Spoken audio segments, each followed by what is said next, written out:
Welcome to another episode of How I'm Building This, where we interview startup founders in the thick of building their businesses. We learn from their mistakes and get practical tips to overcoming challenges. Today we have Zak from AskHumans. Zak, how are you? Thanks so much for joining. Hey, I'm great. Thanks, Prateek. Of course. Before we jump into the business, Zak, would love to learn more. Who is Zak? Where did you grow up? And, what really got you into entrepreneurship? Wow. I think the answer to that, to all those questions, is really one answer. So I was raised only by my mom in Southern California, and she left New York and moved to Southern California when she was 22. She had me, and she was very poor. Like, we lived in a mobile home, and um, when I was 3 years old, I would go with her and help her sell fire alarms at a swap meet. And Nice. so ever since I was like 3 years old, I was tagging along with my mom, and that led to working at a food truck, working at a cookie store, and just doing a bunch of things throughout my childhood where effectively I was trying to help her, um, you know, uh, provide for our family.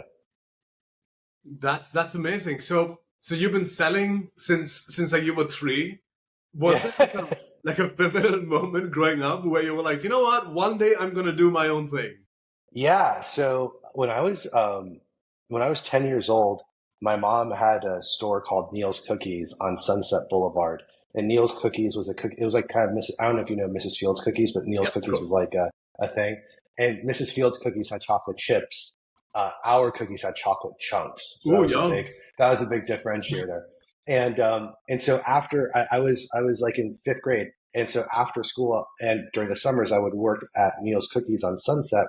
And the biggest thing I remember at that age was just trying to pay the rent. And you have to sell so many damn cookies to pay your rent. And I was actually interviewed like by Black Enterprise magazine as like sort of one of the youngest entrepreneurs. And I just remember them asking me like what I want to do when I grew up. And this was a pivotal moment. I said, I want to be a landlord. I want to own a shopping center, because in my mind, we were just working for the person who owned the shopping center, selling all these cookies, trying to pay their rent. So that was a big lesson for me. Ah, that's amazing. So that's simple, Zach. I've of course seen through, through like LinkedIn, and I absolutely love your background. You've been building businesses for a while now. I saw Yeah. that when it comes to Ask Humans, you've been building since about Feb of 23. So are Yep. you all, bootstrap? Have you raised venture funding? What's the story there? Yeah. So you're right. I've had a software dev shop for about 12 years in the Washington, D.C. area. And that has obviously been very much a service business. But always looking for opportunities to sort of have a moonshot. And so have sort of done other startups before. But really, when we saw the opportunity with Ask Humans, and the underlying opportunity was how are large language models underwriting the infrastructure for how computers can understand what's happening within an organization. And so all of that infrastructure is being rewritten. And so I was just so excited about that. We ended up closing down our software dev shop and focusing only on Ask Humans. And several months later, we were accepted into the only accelerator we applied for, Jason Calacanis' Launch Accelerator, and did incredibly well there. And that was a great experience. So that was the beginning. And then we ended up raising a pre-seed round, which we haven't sort of officially announced because it's just a pre-seed round, but Sure. with really great partners like Zeo Capital, Nasir at Zeo Capital, 1863 Ventures, Melissa Wow. Bradley, and Radix Capital, and a bunch of other folks. So we're really, really excited about where we are. That's awesome. What's the toughest part of being funded by outside investors? So I think that the quote unquote toughest part probably happens later on.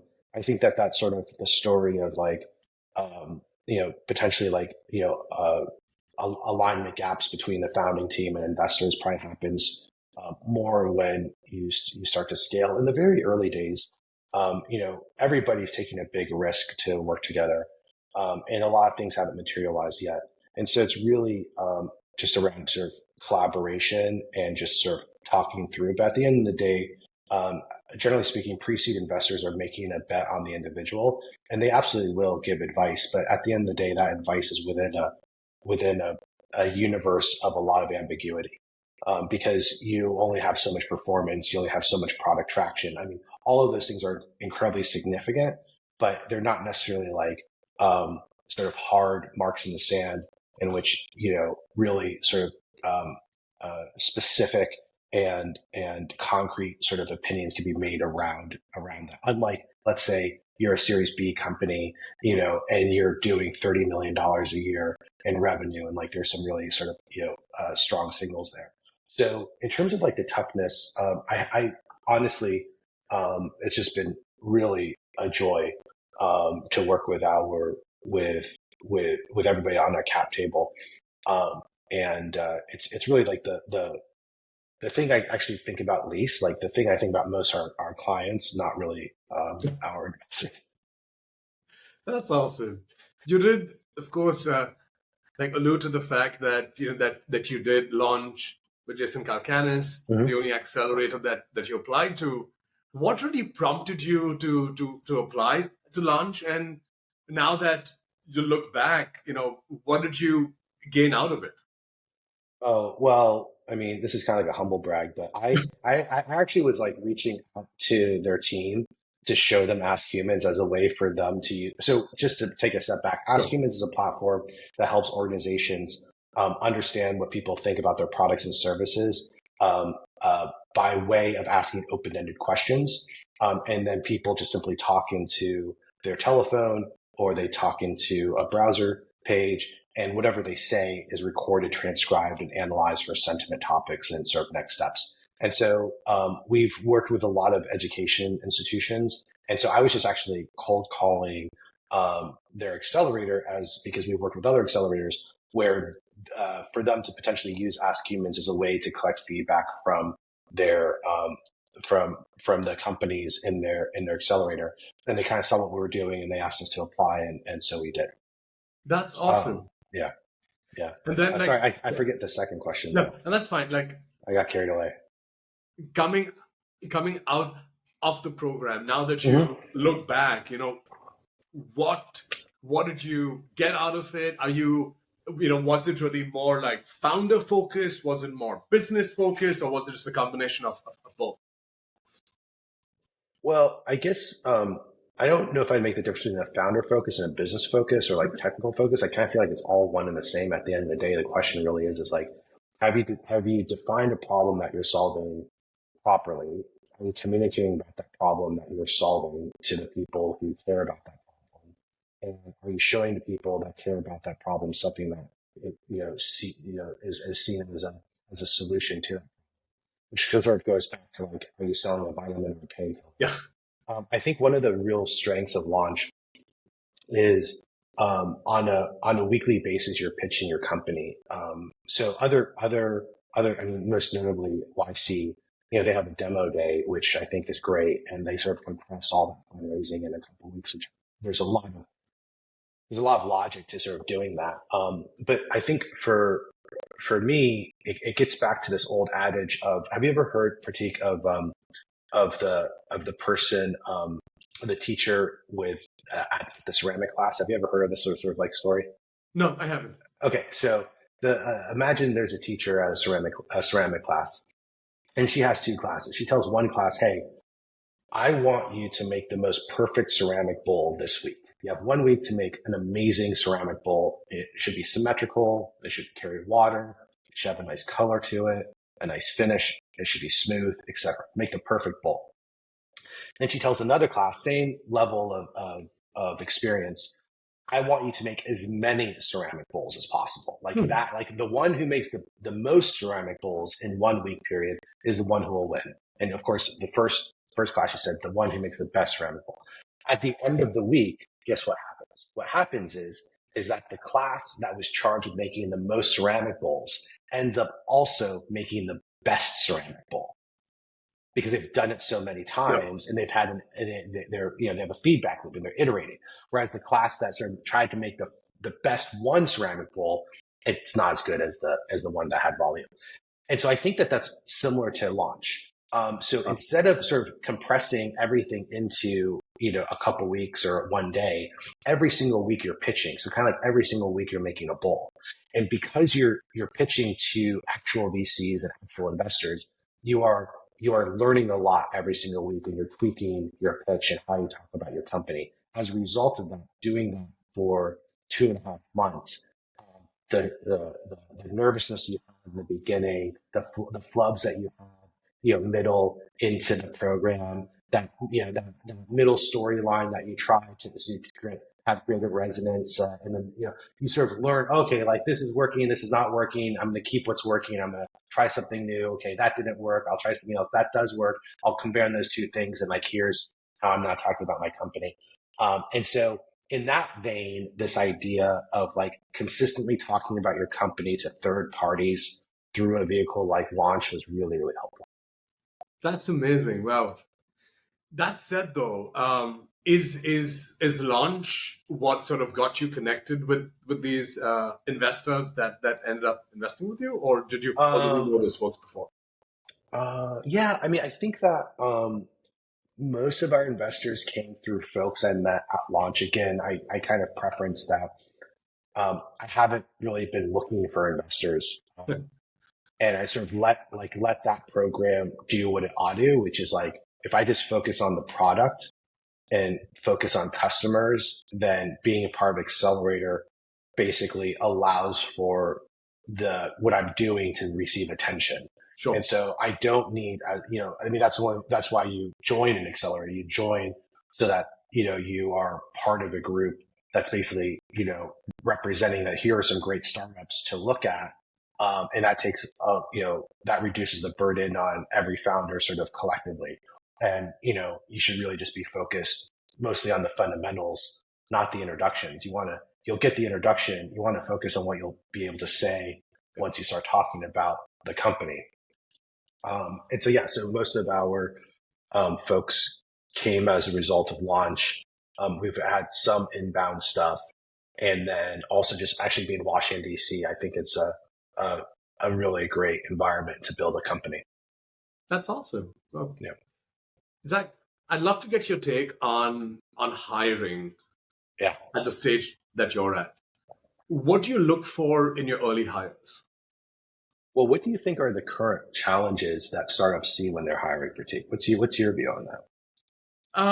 I think based upon most of the customers that we tend to work with, I think like a lot of them, they look at the brand names that those folks have previously worked at, and which I think is just non-transferable. Yeah. They like tend to look at a lot more of a structured approach, which I think is just the opposite of what a startup is. I think from my perspective, whenever I am hiring, what I'm always looking for is, can I look at a generalist to a certain extent, who can then hopefully down the road, as the business grows, can now sort of, be focused on a specific aspect of the business. But this is what I tend to see. Yeah. No, I think all that resonates a lot. So it obviously depends on what you're hiring for. Sure. And so I guess I would, and who you are and like who your team is, and what gaps are you filling. I think there are a couple really good kind of rules of thumb. One is like make sure you're never just filling the insecurity of not having other people. Like don't just feel like don't just like try to hire somebody or bring an intern in because you feel like that's the thing you should do, and if you don't do it, you're like my office right now, it's like it's empty, right? Like don't just feel like you need to have people like be present in order for you to be respectable. I think that's like number one. Number two is something a little bit different than hiring. It's actually about firing, and I think this is really important. I've had, I've run like a lot of different small businesses in my past life, and like you have to understand as the founder or the co-founder, like nobody is essential. Like you will lose people, and you might lose like who you think is the best person, and they might be, but the company can still go on, and you just need to grind it out and make it happen.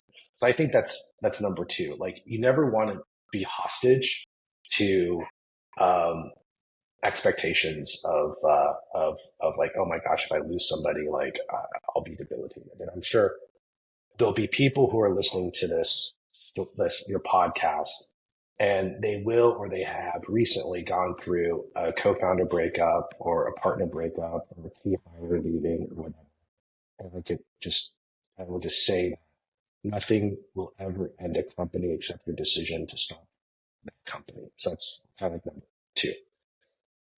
On the lighter side of things, like just tactical things, I'm a big believer in having a lot of respect in the hiring process and effectively knowing that anybody can interview well, but that does not mean that they will be good at their job. And so as a result of that, you really can't put a lot of weight into an interview. And so what you want to do is you want to shift the burden of evidence towards them working and not towards them presenting what they can do.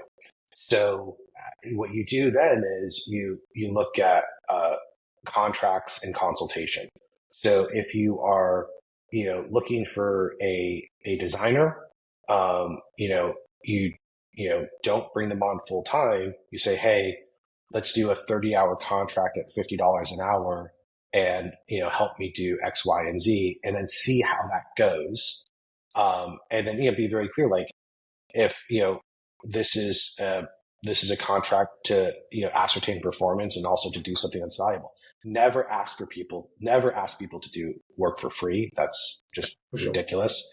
And also on internships, don't have free interns. Like actually, I don't even believe in interns. So you should just not even ever hire interns, because it just, at the end of the day, like you want to pay, like you're too small to support an intern. Don't do it.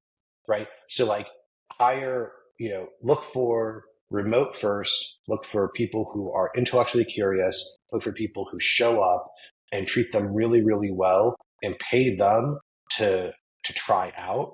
And you'll learn so much from that. And then you can sort of piece the roles together as a result of that type of pipeline. Is that fair? Does that make sense? That's absolutely fair, Zach. I mean, that's actually the crux of my entire business, right? In which I'm actually connecting a bunch of startups with salespeople, and that's exactly what I'm saying. I'm like, look, try before you hire, especially at the stage that the kind that I tend to work with. Like one hire can make or break the business. Yeah. And, you don't want to risk the entire business on that one hire. So that's actually what I do almost every day, when I'm like, hey, if you're thinking about hiring, go contract to hire, test it out, see how things are going. You're able to not only assess for, of course, skills, but you're also able to assess for the right cultural fit. So what do you think? I've heard this about sales, that you should always bring on 2 salespeople at a time, never hire one. Have you heard this adage? What are your thoughts on that? I have heard this, and I preach that for that very simple reason. Oh, okay. When you're hiring for 2, you're able to de-risk. That's one. Yeah. You are, and again, when I talk about de-risking, you're able to de-risk the kind of salesperson that is good for your business. Mm-hmm. Just because they might have been amazing at a previous employer does not mean that they are going to be amazing with you. Yeah. So, you're able to de-risk that to a certain extent. You're able to, de-risk the cultural aspect of it. Yeah. And lastly, at the end of the day, if these are early hires, I think the most important piece also comes in which now you're able to really assess what's the right kind of salesperson that you need for your business at your stage. Mm-hmm. So I'm right there with you. Hire 2, decide who makes the most sense. Best case scenario, both Right. work out perfectly, and now you are stuck with, wait, can I afford both? Right. But hopefully, that you're able to. Yeah, I mean, on the affordability, if they work out, then you will, by definition, be able to afford them. You should have a Exactly. 1-to-5 Yeah. ratio of, their compensation, Yeah. being 20% of what the value they overall bring. And then also with bringing on two people, just to be clear, it's not hiring two, it's rather putting two on contract. So, okay, each of you, you're going to do this for 3 months or 2 months. Yeah. And then, go at it. And obviously, still interview for other positions, because I don't want to keep you from doing that, but like this is a good way. And then potentially have some real deliverables that are of value to the company, even if they don't stay on board.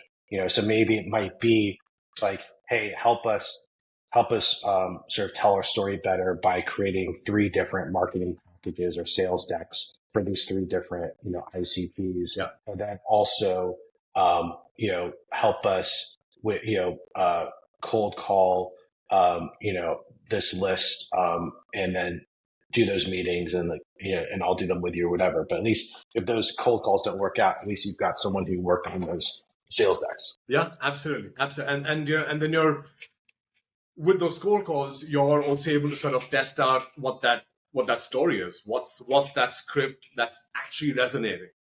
Yep. Obviously, once you get bigger and you have that entire team, then it's just more like a machine. But till then, it's like really iterating, testing, figuring out what's working, what's not working, and then obviously going from there. For sure. Yeah. For sure. Zach, I'd love to jump into the business. Yeah. On your website, you say, and I'm paraphrasing here, you say consultant, research, and report tools. Yep. What's the pain that you're solving? And why is this pain so important to you? Sure. So on the consulting side, consultants spend, well, a couple of things. So consultants spend a lot of time interviewing and sort of doing information discovery for their projects. And what we realized in looking at our past performance, that a lot of our sales were actually coming through consulting firms. And we actually had a challenge with talking directly to organizations about AskHumans.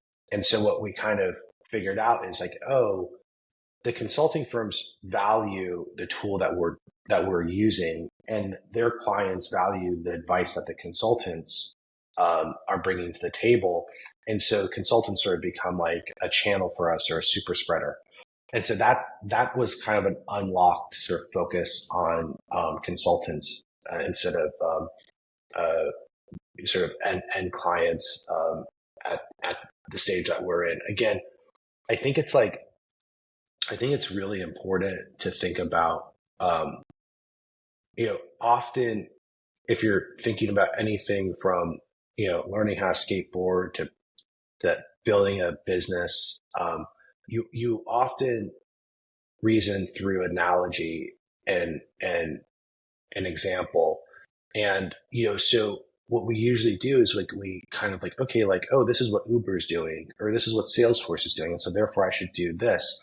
But like, that's after many, many years of execution for either of those organizations. And so you're sort of comparing, your 10-month startup to a 10-year-old or 15-year-old company. And so that gets us back to like our messaging right now, which is it's just very precise to the stage that we're in, because what we're trying to do is to get what we feel like are folks that value what we're doing using our product as much as possible. And we can only build so many relationships given the size of our team. We're like a team of 9. And so that's why that's also the focus. It's a little bit circumstance in addition to choice. That's fair. Why is this pain so important to you, Zach? So I think that it's so important to me because I'm really fascinated by how quickly the world is changing. And so it's less of a pain, it's more of an opportunity. So it's not like I'm like lying up at night thinking, oh, I wish organizations can get better feedback from their like customers. It doesn't animate my evening thoughts. But what is interesting to me is knowing how quickly the world is changing around artificial intelligence and thinking about, okay, what are the meaningful applications that one can build on top of this change? And so I see this as a significant opportunity to sort of be a part of this change. Interesting. Well, Zach, from your website, I've seen you have some really interesting group of customers. I've seen the YMCA, the DC government, Washington State University. How did you win such amazing customers? Charm. I think that at the end of the day, all these organizations have specific problems that can keep them up at night. Sure. And so I think that is quite interesting to us. So I'll give you an example. With Washington St. Louis University. So they have an engineering school, and their big challenge is, what do people think about the value of their mid-career programs that are being delivered at their engineering school, Sievers Engineering School? And historically, they've worked with a group called Carnegie, and they're one of the largest consulting firms in the country, to help them understand this. Okay. And so what Carnegie would do is, like, they would do focus groups and they would do surveys and sort of try to gather data, but there's low participation, and surveys and focus groups are very difficult to administer, and they're low numbers when you do, and it's very it's like qualitative on a small scale, and so it's not amazing. But that's just the common course for most. And so when they saw AskHumans, they being Carnegie, they realized how impactful it would be to integrate the platform into Washington St. Louis's Sievers Institute, where alumni and current students and prospective students could give feedback around very general questions of, what are your expectations of the program? How are things going? Or how did your time, at the school sort of help you in your career? And so these are very much questions that you would literally just ask if you were the dean of admissions or the provost, and you were talking to an alum, or you're talking to a corporate partner, or you're talking to a current student. So it's kind of like management by walk around. But what our platform allows organizations to do is do that at scale. And so very easily they were able to really collect a lot of information and really start thinking about programmatically where their focus should be as a result of all that feedback. So there's kind of an example of the use case. So what are some tactics that you are using today to not only get the word out, but to also win new customers? I mean, besides for going on leading podcasts like yours, obviously it's our primary one. Yeah. I think that, so we've had great success in something we are doing small group discussions in different cities. So Mark Benioff in the Clouds, the founder of Salesforce, talked about when he was launching Salesforce, he would do cocktail parties at different restaurants like throughout the country, in order to sort of bring folks together and talk to them about pushing their on-premise software into the cloud. We are kind of doing something similar. We are doing small sort of cocktail parties, like 8 to 10 people, around AI, and just bringing sort of thought leaders together at like a Ritz Carlton or Four Seasons, getting drinks and just sort of exchanging ideas and information. I think that in this age of marketing automation and sales sort of programmatic enhancement, having actual connections with people is like the best thing to do. And it just unlocks all those other digital interactions as a result of having, had, a glass of wine with somebody in Atlanta or in New York or in Yeah. Chicago, which we're Yeah. going up to. And so that's been one of the great things is doing these small in-person events for us. That's awesome. I'd love to dig deeper. How are you doing that? Like, how are you figuring out, who to invite? What is it that you're saying that's sort of enticing them to, like come there? Because I mean, sure, it's about AI, talking about AI, but people also know that there's an underlying sales pitch there. Yeah. So how are you sort of maneuvering your way just to build up the audience? Well, one is we really don't sell at these. Like I have no interest in, no one's going to buy Ask Humans at the Ritz-Carlton meeting me within 2 hours of. So to be clear, like we're very explicit. Number two, so much of it is just social proof. Yeah. So we'll jump on LinkedIn, and my team will like reach out to people in relevant cities and say, hey, we're coming to the Four Seasons in Lower Manhattan. We would like to. We're drinks on us. We're bringing together people, and then once people start to say yes, and people say yes, we start then adjusting that message, saying, hey, we have someone from Accenture coming and KPMG. Like we'd love to have you, and we're sending it to someone at Deloitte. Yeah. Right. And they're like, okay, like this is like kind of interesting. And so, that's basically that sort of consistent LinkedIn messaging around my profile is really helpful because and then having a low bar for success. Like we're not trying to get 50 people in the room because that would be not helpful. We're trying to get 6 to 10 of the right people in the room. It's like the last one we did was a couple weeks ago in London. I literally flew out to London just for one night, just to have drinks with some really great people. That's awesome. And then like tactically though, how do you now take this where now you've met people, you've shaken hands, gotten to know them. You're not talking about work, but you are to a certain extent. How do you now tactically take this from your first meet and greet? Yeah. Okay. I mean, I'm gonna tell you all the secrets now. Please. I mean, this is okay. This is like exactly what we do. So this is literally exactly what, whenever the stars are still going to shine, I could tell you our whole playbook. So Brian on my team, who you've connected with, Brian is generally on my LinkedIn, so he manages my LinkedIn. Okay. So he's the one who's like messaging people, right? If you ever get a reply from me, it's all in lowercase. That's me talking because I don't capitalize. Brian is much more formal. So Brian does the back and forth. So he does the back and forth. And then we get 6 or 8 people coming. Now, by the way, now we can literally just ask people that we now already know, like what college, like when we go to Chicago, we'll go to New York, DC, London, Atlanta, Los Angeles, whatever. And we'll be like, hey, we're doing something in Chicago. And people are like, okay, they're cool. Like, yeah, like I have some friends in Chicago. But the point is this, do the messaging on LinkedIn.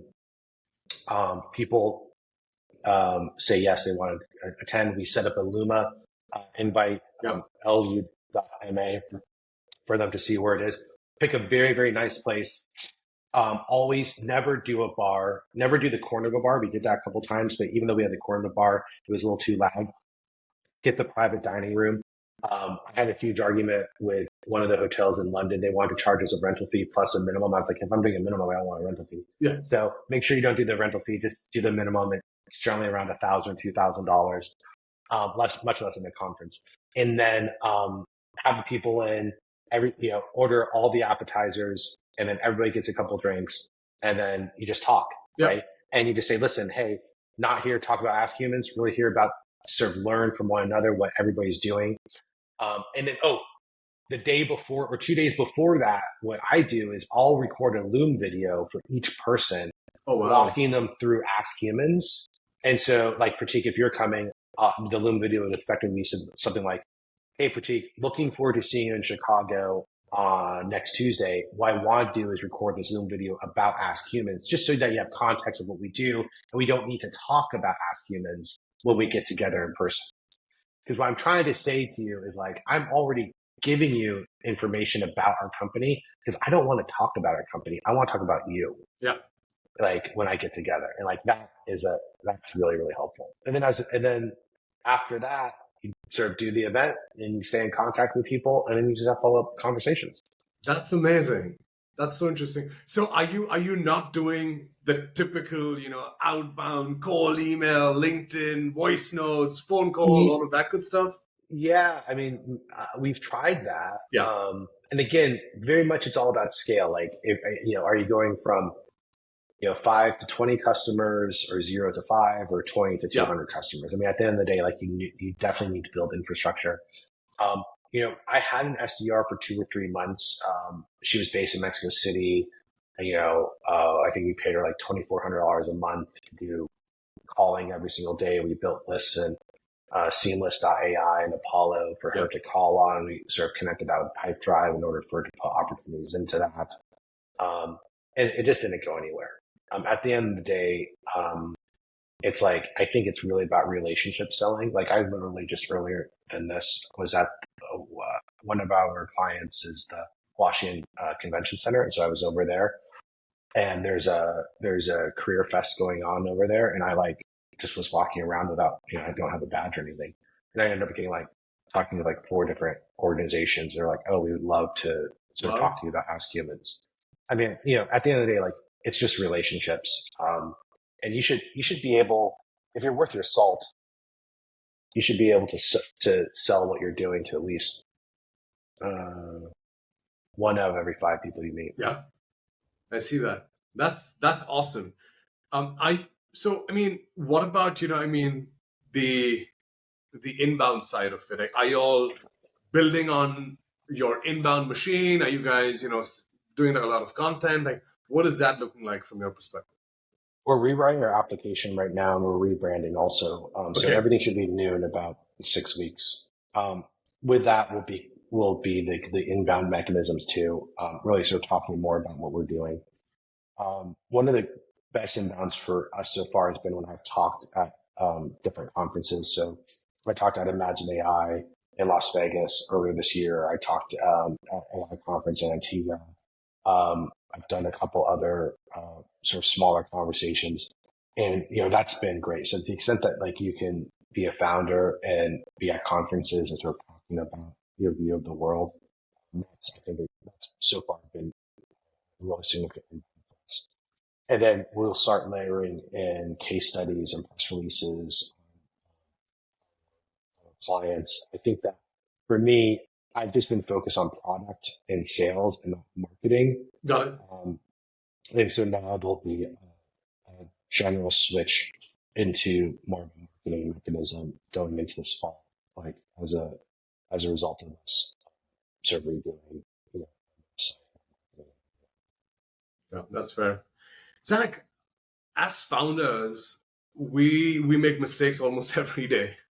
What are some of those, those big glaring mistakes that if you were to look back and you're like, wow, I wish I had never done this? Yeah, for sure. I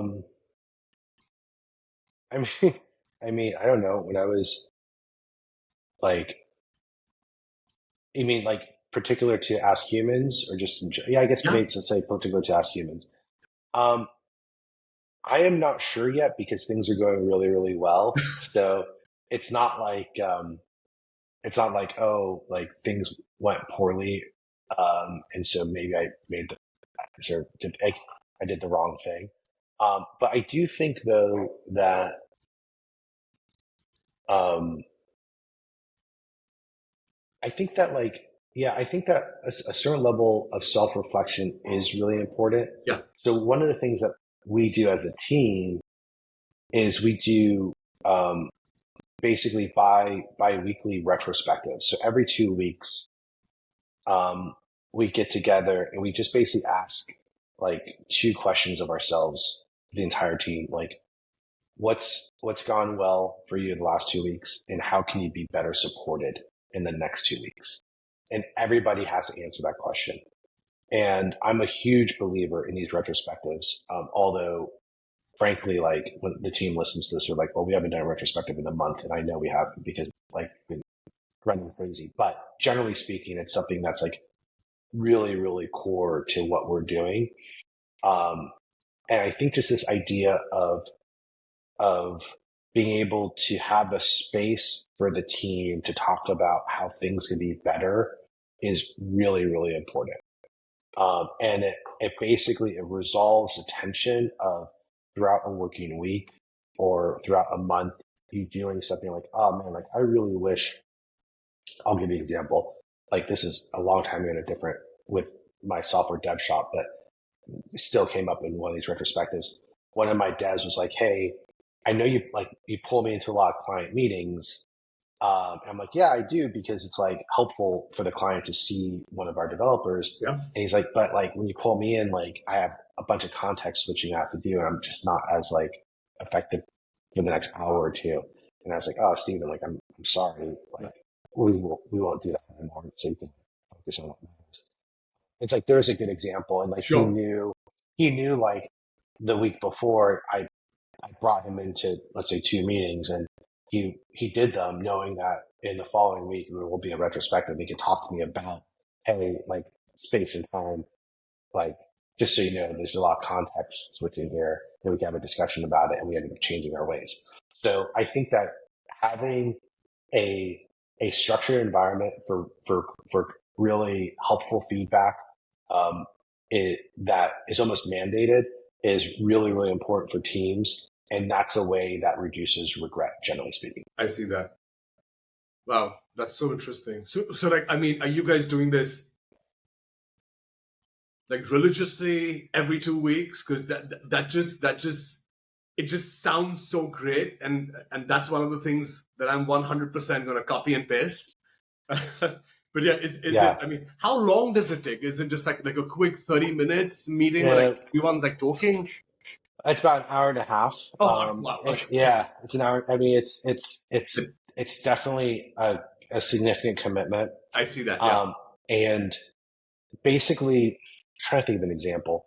Like, it's created a fundamental health like culture in our team in which we're all very good giving feedback and knowing that because we're remote. We have, one of our designers, she's in the Ukraine, another designer is in the DR. Oh wow! We have people in California. We have people in Pakistan. So we're in Ohio. Like we're all over. Yeah. Most of us have never. I fly to Pakistan now twice a year. We've never with Anna, who's in Ukraine. Like we've never met her in person. And so you really have to over communicate, and not just on an individual level. You have to set up the practice within your organization to maybe over communicate's not the right word, because for sure sometimes like people write too long messages. I'm just like, that's too much information. But like I think you just need to you need to have like structured opportunity for meaningful connection. And for us, that every 2 weeks is that structured opportunity for meaningful connection amongst the team. So interesting. Wow. Zach, this has been just so much fun. I've just been like taking so many mental notes. I've been learning so much from you. This is awesome. So thank you so much. I'd love to learn what's next. What's next for the business? Are you all trying different channels? Are you trying different customer personas? So we're still very much leaning into consultants. Okay. I think that we're seeing that there are many different use cases in which consultants would value and use AskHumans, and so we're going to be really distilling out those use cases into case studies and into marketing material in the future. So we're looking forward to that. We're going to double down on the events that we're doing so that we can have more, not larger events, but just more events. So keep the intimacy, but just have them more often because they're really great for us. And then, I think that one of the things that we're really excited about is we know that kind of how our business is. It's like, regardless of how good the base level LLMs become, they will not make our business irrelevant, because our business is layering on top human opinion on top of those base layer LLMs. And so even if the base level LLMs become super genius, like you still want people's feedback to their conclusions of their analysis. And like, that's hence AskHumans. And so we're really kind of excited about how our trajectory complements the sort of the industry overall. Very cool. That's amazing. Zak, how can folks keep up with you and with AskHumans? Well, myself, no. I mean, obviously on LinkedIn, AskHumans.com. And, that's probably like the easiest way, or, I don't think we do yet, but we should like have a Twitter handle or an X handle on AskHumans. But no, like we're happy to talk to anybody, about what we're doing in the space or outside the space. Amazing. Zak, thank you so much once again for your time today. This was selfishly amazing learning, and I can't wait to release this episode. Thanks again for your time. This was amazing. All right. Thanks, Prateek. I appreciate it. Appreciate it.